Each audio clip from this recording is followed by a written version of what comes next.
Hello friends, welcome back to JC vlogs. എല്ലാവർക്കും വിക്രമിൻ്റെ വേദിയുടെയും മറ്റൊരു അടിപൊളി എപ്പിസോഡിൻ്റെ നെക്സ്റ്റ് വീക്ക് പ്രോമോയിലേക്ക് സ്വാഗതം. ഇന്നത്തെ പ്രോമോയുടെ തുടക്കം തന്നെ കാണിക്കുന്നത് ഇപ്പോൾ വിക്രമിനെതിരെയുള്ള കേസ് വീണ്ടും കോടതിയിൽ എത്തിയിരിക്കുകയാണ്. അതായത് വേദയ്ക്ക് മൊഴി പറയാനുള്ള വിക്രമിനെതിരെ മൊഴി പറയേണ്ട സമയം വീണ്ടും എത്തിയിരിക്കുകയാണ്. അങ്ങനെ വേദ വിക്രമിനെതിരെ മൊഴി പറയാനായിട്ടും അതോടൊപ്പം തന്നെ വിക്രമിനെതിരെയുള്ള കേസുമായിട്ടും മുന്നോട്ട് പോകാനായിട്ടും എല്ലാവരും കോടതിയിൽ എത്തിയിട്ടുണ്ട് കേട്ടോ. ഈ ഒരു ടൈമിൽ വിക്രമിന് എതിരായിട്ട് വാദിക്കുന്ന വക്കീല് വിക്രമിനെ വീണ്ടും എന്താ പറയുക ജയിലിലാക്കണം. കാരണം വിക്രം അപകടത്തിലാക്കിയ വരുൺ എപ്പോൾ വേണമെങ്കിലും എന്ത് വേണമെങ്കിലും സംഭവിക്കാം. അല്ലെങ്കിൽ ജീവിതത്തിൽ തിരിച്ചു വന്നാൽ തന്നെ ഒരിക്കലും നല്ലൊരു ജീവിതമായിരിക്കില്ല ആ ചെറുപ്പക്കാരന് ഉണ്ടാവാൻ പോകുന്നത്. അതുകൊണ്ട് തക്കതായ ശിക്ഷ തന്നെ വിക്രമിന് കൊടുക്കണമെന്ന് പറയുന്നുണ്ട്. ഈ ഒരു ടൈമിൽ ശങ്കർ നാരായൺ പറയുന്നുണ്ട്, ശരി, വിക്രമിന് വേണ്ടി സപ്പോർട്ട് ചെയ്യുന്ന വക്കീലിന് എന്താ പറയാനുള്ളതെന്ന് ചോദിക്കുന്നുണ്ട്. അപ്പോൾ ഈ ഒരു ടൈമിൽ ആരും തന്നെ വിക്രമിന് സപ്പോർട്ട് ചെയ്ത് സംസാരിക്കാനുള്ള ഡിഫൻസ് വക്കീൽ ആരും തന്നെ ഉണ്ടായിരുന്നില്ല. അപ്പോൾ ഈ ഒരു ടൈമിൽ കറക്റ്റ് നമ്മുടെ ദർശൻ വരെയാണ് കേട്ടോ. ദർശൻ വന്നിട്ട് ഞാനാണ് ഇനി മുതൽ വിക്രമിന് വേണ്ടിയിട്ട് വാദിക്കുന്നത്, വിക്രമിന് വേണ്ടി സംസാരിക്കുന്നത് ഞാനാണെന്ന് പറയാണ്. അത് കണ്ടതും എല്ലാവരും ഷോക്കാവുകയാണ്.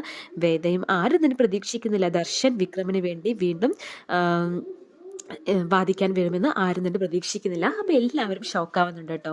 ശേഷം ദർശൻ അതായത് ശങ്കർ നാരായണൻ പറയാണ്, ഞാൻ ഇന്നാണ് വിക്രമിന് വേണ്ടി വാദിക്കാൻ വേണ്ടി ഉത്തരവാദിത്തം ഏറ്റെടുത്തത്. ഞാൻ ഈ കേസിനെ കുറിച്ചൊന്ന് ഡീറ്റെയിൽ ആയി പഠിക്കണം, എനിക്ക് അതിനുള്ള സമയം തരണമെന്ന് പറയുന്നുണ്ട്.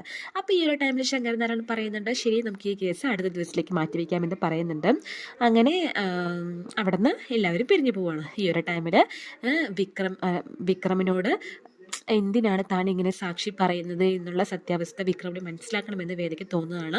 കാരണം പിന്നീട് തന്നെ മനസ്സിലാക്കാതെ പോകും വിക്രം, അല്ലെങ്കിൽ താൻ ചെയ്തത് തെറ്റാണെന്ന് വിക്രം ഒരിക്കലും തോന്നരുതെന്ന് മനസ്സിലാക്കാൻ വേണ്ടിയിട്ടാണ് വേദ ഇങ്ങനെ വിക്രമിന് പറയാനായിട്ട് പോകുന്നത്. അങ്ങനെ വിക്രമിനോട് പറയാണ്, ഞാൻ നിങ്ങൾക്കെതിരെ മൊഴി പറയുന്നത് നിങ്ങളോടുള്ള ദേഷ്യം കൊണ്ടോ അല്ലെങ്കിൽ നിങ്ങളുടെ ജീവൻ നശിപ്പിക്കാൻ വേണ്ടിയോ അല്ല. അപ്പോൾ എന്തിനു വേണ്ടിയാണ് നീ മൊഴി കൊടുക്കുന്നതെന്ന് വിക്രം ചോദിക്കുന്നുണ്ട്. ഈ ഒരു ടൈമിൽ കറക്റ്റ് അങ്ങോട്ട് പോലീസുകാർ വന്നിട്ട് വിക്രമിനോട് നിനക്ക് ഇവിടെ നിൽക്കാനുള്ള സമയം കഴിഞ്ഞു, പോകാന്ന് പറഞ്ഞിട്ട് വിളിച്ചുകൊണ്ട് പോവാണ് കേട്ടോ.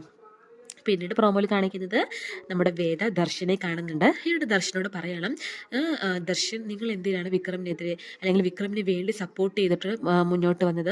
എനിക്ക്, അതായത് ഞാൻ വിക്രമിനെതിരെ മൊഴി കൊടുക്കുന്നതിന് എനിക്ക് എൻ്റെതായ പല കാരണങ്ങളും ഉണ്ടെന്ന് പറയുന്നുണ്ട്. ഈ ഒരു ടൈമിൽ ദർശൻ പറയാണ്, അതുപോലെ തന്നെ വിക്രമിനെതിരെ വാദിക്കാൻ എനിക്കും എൻ്റെതായ പല കാരണങ്ങളും ഉണ്ടെന്ന് ദർശനും പറയുന്നതായിട്ട് പ്രോമോയിൽ കാണിക്കുന്നുണ്ട്. അങ്ങനെ വീണ്ടും എല്ലാവരും അവിടെ നിന്ന് പിരിയാണ് കേട്ടോ. പിന്നീട് അടുത്ത ദിവസം വരികയാണ്. അടുത്ത ദിവസം വീണ്ടും വിക്രമിൻ്റെ കേസ് കോടതിയിൽ എത്തുന്നുണ്ട്. ഈ ഒരു ടൈമിൽ ദർശൻ വിക്രമിന് വേണ്ടിയിട്ട് വാദിക്കുന്നുണ്ട്. അപ്പോൾ അതിൻ്റെ ഭാഗമായിട്ട് വേദയെയും വിക്രമിനെയും രണ്ട് കോടതി കൂട്ടിനുള്ളിൽ നിർത്തിയിരിക്കുകയാണ്.